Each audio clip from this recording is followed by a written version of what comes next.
Hey everybody, welcome to the Weekend Brewmaster. Today I'm going to show you guys how to make an immersion wort chiller.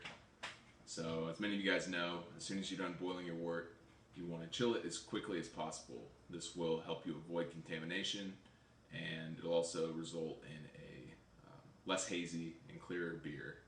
So up to this point I've just used an ice bath as means to chill my wort, and I can usually get it down to pitching temperatures within an hour, so 40 minutes to an hour, just depending how much ice I have on hand. But I've always heard there's an easier way using a wort chiller. So I've looked online and found wort chillers anywhere from $50 to $100. So I've always been kind of cheap, and I decided I'm just going to try to make one myself. And I'll show you how to do the same. So start off with some copper tubing. This is a 20-foot coil of copper tubing from Menards. Got it for about $11. Any of these things you can get Menards, Home Depot, Lowe's, any hardware store. Got some vinyl tubing. You'll need about 4 or 5 feet of this.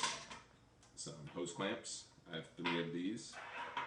A garden hose adapter where you can find a faucet adapter. Some scissors to cut the vinyl tubing. Screwdriver for the hose clamps. And I also grabbed some of these tube bending tools, spring type.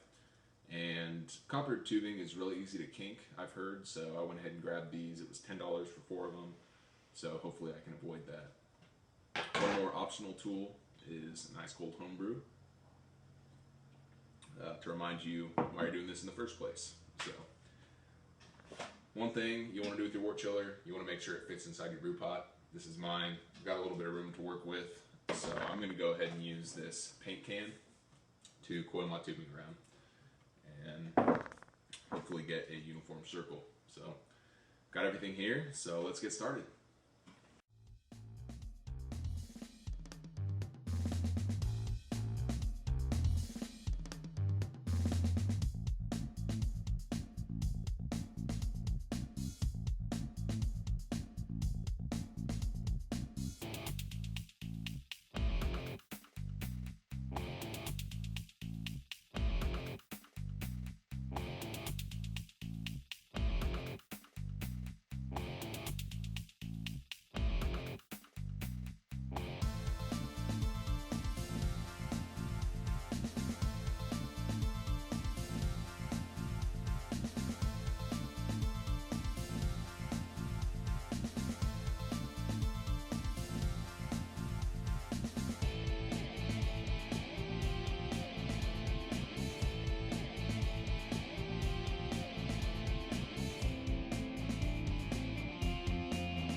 Alright, so there you have it. So I'm just going to test it out here. I've got kind of a weird faucet here. Doesn't really have anything that attaches to it, so I might have to start using the hose outside, but I'll hold it up to this for the test. Obviously you don't want any of this water getting into your wort, so you want to check for any leaks.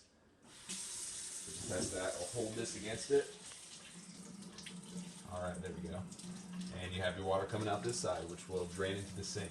So this water will be very warm once you actually have some wort in your pot.